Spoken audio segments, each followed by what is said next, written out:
दिल्ली के जंतर मंतर की सड़क पे पड़ा हुआ एक लड़का अपने जीवन की भीख मांग रहा है, लेकिन दिल्ली पुलिस डंडे बरसाना बंद नहीं करती। सर, वो लड़का मर जाएगा, उसको लेकर हटवाओ यहाँ से।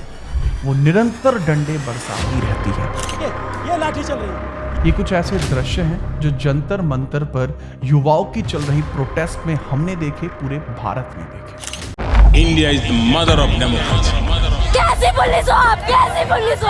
मार रहे हो आप लोग, कपड़े मार रहे हो आप लोग। लेकिन ये वीडियो आज जब बन रही है तो शिक्षा मंत्री का इस्तीफा पहले ही आ चुका है। स्त्रियों के त्याग पत्र नहीं होते हैं भैया, वो यूपीए गवर्नमेंट नहीं है, एनडीए गवर्नमेंट है। हमारी सरकार यह कह चुकी है कि हम शिक्षा में सुधार करेंगे और जो लोग वहां पर शामिल थे उनके रिगार्डिंग कोई एफआईआर नहीं होगी। क्या यही पूरी जीत है जिसकी मांग युवाओं ने की थी? अगर आपको भी ऐसा ही लगता है तो इस वीडियो को पूरा देख लेना। हम बात करेंगे कि इस प्रोटेस्ट में कितने चेहरे बेनकाब हुए। हम बात करेंगे कि इस प्रोटेस्ट से क्या कुछ युवाओं को सीखना चाहिए और हम बात करेंगे इस प्रोटेस्ट ने भारत को क्या दिया। इस वीडियो को शेयर करना आपकी मोरल रिस्पॉन्सिबिलिटी है, क्योंकि ना सरकार चाहती, ना सिस्टम चाहता, ना ही मीडिया वाले चाहते कि ये वीडियो आप तक पहुंचे। लेकिन अगर ये वीडियो आप तक पहुंची है तो आपके पास मौका है देश के लिए कुछ अच्छा करने का। इस वीडियो को अपने बाकी युवा दोस्तों तक भेजने का, क्योंकि युवा की चिंगारी अगर बुझ गई ना तो दोबारा से जलाने में सदियां निकल जाएंगी। शुरुआत करते हैं। सबसे पहले प्रोटेस्ट शुरू होता है जंतर मंतर दिल्ली में, और कारण है कि हम परीक्षाओं में हो रही हेरफेर, परीक्षाओं में हो रही धांधली, इसको रोकना चाहते हैं। मुद्दा नीट के मुद्दे के बाद ज्यादा बड़ा बना, लेकिन इसमें शामिल जो होना चाहिए था वो SSC, UPSI, Delhi police, GD जैसे एग्जामिनेशन भी शामिल होने चाहिए थे। कहीं ना कहीं वो शामिल भी थे, क्योंकि आवाजें हर दिशाओं से उठ रही थी। और सोनम वांगचुक जी के आने के बाद से ये प्रोटेस्ट अपनी पूरी पीक पर चली जाती है। तब सरकार की आंखें खुलती हैं कि हां, अब कोई एक्शन लेना पड़ेगा। सबसे पहले पुलिस के द्वारा घेराबंदी की जाती है। अब पुलिस ने 3-4 स्टेप्स लिए, जिसमें धीरे धीरे उन्होंने बताया कि हम आपकी प्रोटेस्ट को खत्म कर सकते हैं। पहला काम, दिल्ली पुलिस ने इस पूरी प्रोटेस्ट में सबसे पहले फिजिकली वहां पहुंचकर घेराबंदी करी, जिससे लोगों में एक डर पैदा हो सकता था। डर पैदा हुआ भी, कुछ लोग गए भी, लेकिन उसी के बाद वहां लोग पहुंचे भी, क्योंकि जब युवाओं को जरूरत पड़ी तो बाकी युवा पहुंचे और ये प्रोटेस्ट और बड़ा बन गया। सरकार ने दूसरी कोशिश करी कि सोनम वांगचुक जी को वहां से उठाकर वो अपने हॉस्पिटल में भर्ती करा देते हैं। अब ये वो पॉइंट था जहां ये प्रोटेस्ट खत्म भी हो सकती थी और जहां से प्रोटेस्ट बड़ी भी बन सकती थी। जरूरत थी युवाओं के समर्थन की, युवाओं ने दिया। वास्तविकता यह है कि बहुत सारे लोग आज भी ये मानते हैं कि इस प्रोटेस्ट को कभी सफल नहीं होना चाहिए था, जबकि ये प्रोटेस्ट सफल हुआ, युवाओं के लिए हुआ, शिक्षा के लिए हुआ, जो कि होना चाहिए था। पर यहां धर्म के जो मुद्दे उठे हैं, जिसने सनातन धर्म को बाकी धर्मों की तुलना में ऐसा बना दिया जैसे ये बीजेपी का एक रक्षा कवच है। सच्चाई इससे बिल्कुल अलग है, और ऐसा हुआ क्यों, मैं वो भी आपको बताऊं। चौथा पॉइंट यहां तब आता है जब दिल्ली पुलिस के द्वारा लठबाजी शुरू की जाती है। रैपिड एक्शन फोर्स ने लाठीचार्ज, यहां पैलेट गन्स का भी यूज किया गया और सब कुछ वो किया गया जिससे ये प्रोटेस्ट रुक सकता था, जिसमें इंटरनेट का कनेक्शन भी कट, इलेक्ट्रिसिटी भी कट, और वहां ना किसी व्हीकल का आना, ना किसी व्हीकल का जाना, वो तक भी किया गया। पर ये प्रोटेस्ट सफल हो गया। इसके पीछे का कारण था युवाओं की आवाज। हाँ, लेकिन इस वीडियो में मैं सच्चाई जरूर क्लियर करूंगा कि इस प्रोटेस्ट ने किसको बेनकाब किया। और इस प्रोटेस्ट में दोस्तों सबसे पहले जो बेनकाब हुए वो थे हमारे मीडिया वाले।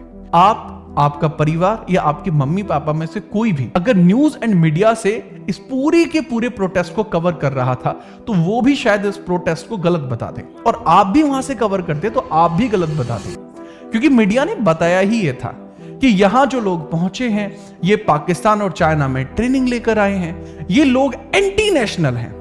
सच्चाई जानते हैं क्या थी? सच्चाई यहां पर बताई उन इंडिपेंडेंट यूट्यूबर्स के द्वारा, उन इंडिपेंडेंट मीडिया वालों के द्वारा। एंड आई स्पेशली थैंक के क्रिएट्स, अभिनव फ्रॉम न्यूज पिंच, शैमडिस भाटिया एंड और भी बहुत सारे लोग। मैं सबके नाम नहीं ले पाया, बट मैंने सबका पोस्टर जरूर लगाया। और सच्चाई यही है कि ये वो लोग हैं जिन्होंने सच्चाई को घर घर तक पहुंचाया। अगर ये वहां ना पहुंचते तो वास्तविकता ये थी कि प्रोटेस्ट भी दम तोड़ देता, क्योंकि मीडिया वालों ने नैरेटिव सेट कर दिया था। अब इसमें मैं किसी एक मीडिया चैनल को नहीं कहूंगा, एक मीडिया चैनल के द्वारा जो स्टेटमेंट दिया गया कहीं ना कहीं वो बिल्कुल ठीक नहीं था। लेकिन इंडिया के अंदर राजनीति को चलाना है तो धर्म के ऊपर काबू करना ही पड़ेगा। तो धार्मिक स्टेटमेंट जितने दिए जा सकते थे उस प्रोटेस्ट में जाकर वो सब स्टेटमेंट दिए गए। सर आप ही सही क्यों हो, हम भी तो सही हो सकते हैं, हम भी तो सनातन प्रेमी हैं। भाई मैं खुद सनातन प्रेमी हूं और सनातनी होने का मुझे गर्व भी है, परंतु सच्चाई ये है कि भगवान ने या सनातन धर्म ने हमें कभी ये नहीं सिखाया कि आप जाकर दूसरे के साथ हिंसा करो। कुछ इस प्रकार के नमूने भी निकले जो कह रहे हैं कि एक बार इनको मौका दिया जाए कि कहीं ना कहीं बस एक दिन के लिए हम जैसे कट्टर सनातनी को अपने दिल्ली पुलिस के अंदर भर्ती में ले और एक दिन के लिए प्रशासन वाला कार्रवाई हम लोग को करने दे। और जो भी लोग दिल्ली पुलिस के ऊपर सवाल उठा रहे हैं कि सिविल में आया, यहाँ मार दिया, वहाँ मार दिया, कोई कुछ नहीं, सिविल में आने का जरूरत नहीं। हम जैसे सनातनी खुद यहाँ पहुंचे हुए हैं और कोई भी भारत के अंदर अगर हमारे प्रशासन का इस तरीके से स्थिति करेगा तो लट हम लोग का मजबूत है। युवाओं के सामने जो सबसे बड़ी चुनौती थी वो अपने ही जैसे युवा थे। इस पूरे आंदोलन के बाद ये तो क्लियर हो जाता है कि भारत में भविष्य में अगर कभी कोई आंदोलन होता है तो न्यूज एंड मीडिया वाले शायद उभर कर सामने नहीं आने देंगे। लेकिन एक बात क्लियर है कि जब ये प्रोटेस्ट शुरू हुआ तो वहां पर अलग अलग प्रकार के नारे लगे, लोगों ने अपना अपना हित निकालने की कोशिश भी करी। कुछ लोग जय भीम का नारा लगा रहे हैं, कुछ लोग एक अलग नारा लगा रहे हैं, लेकिन वास्तविकता क्या थी कि यहां पर जो मिलना था वो था शिक्षा में सुधार। कुछ नारे फिर भी ठीक हैं कि जय भीम का नारा डॉक्टर भीमराव अंबेडकर के लिए था, ठीक है, वो शिक्षा प्रेमी थे। लेकिन यहां पर पाकिस्तान के संबंधित नारे वो केवल प्रोटेस्ट को खराब करने के लिए थे। भविष्य में फिर ऐसा होगा, लेकिन युवा को फिर एक होना होगा। आप अगर धर्मों में बढ़ जाएंगे, वर्गों में बढ़ जाएंगे, जातियों में बढ़ जाएंगे तो शायद आप वो अचीव नहीं कर पाएंगे जो इस युवा मूवमेंट ने अचीव किया है। और जो मैंने बताया, मीडिया सिर्फ रोकने का तरीका है। और अब जो कुछ भी हुआ है, बीजेपी गवर्नमेंट ने जो कुछ भी फेस किया है, उसकी भरपाई अब मीडिया से ही होने वाली है। तो हो सकता है ये जो कुछ भी हुआ है पूरा मूवमेंट, या तो यह एक बहुत बड़ा वोट बैंक बनेगा या फिर यह बीजेपी की सड़क का सबसे बड़ा कांटा बनेगा। अब देखना यह है कि यह क्या साबित होगा।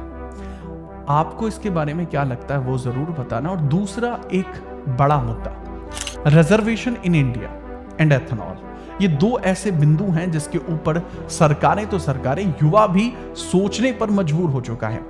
आपकी अगर कोई भी राय इन दोनों मुद्दों में से किसी भी मुद्दे पर है तो आप कमेंट जरूर करें। हो सकता है कि अगली बार हम आपको यहां पर फीचर करके इसके बारे में चर्चा जरूर करें।